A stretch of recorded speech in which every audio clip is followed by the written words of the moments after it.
Good morning viewers, কেমন আছো তোমরা সবাই? আমাকে জানিও। আর এই যে খেতে খেতে তোমাদের সাথে কথা বলতে চলে এলাম।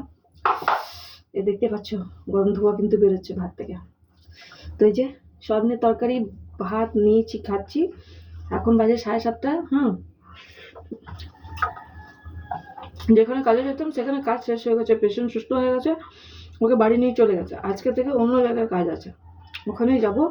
আর ওখানে তো আর খাবার দেবে না, কি করবে? তো নিয়ে যেতে তো হবে আর খেয়ে যেতেও হবে, যার জন্য আমি খেয়ে যাচ্ছি আর নিয়েও যাব। তো তোমরা সবাই কেমন আছো সেটা কিন্তু জানিও। অনেকদিন তোমাদের সাথে কথাবার্তাও হয়নি, আর ব্লগও দিতে পারছি না, কি বলবো, টাইমও পাচ্ছি না। একদম সকাল হয়ে দুমদাম করে কাজ সেরে চলে যাচ্ছি কাজে, আবার আসছি, এই হচ্ছে। একটু টাইম পাচ্ছি না। তো চলো আগে ঝটপট করে খেয়ে নিন, কাজে বেরোতে হবে। কাজ না করলে খাবো কি আর? শুধু খেয়ে গেলে হবে না, কাজও করতে হবে।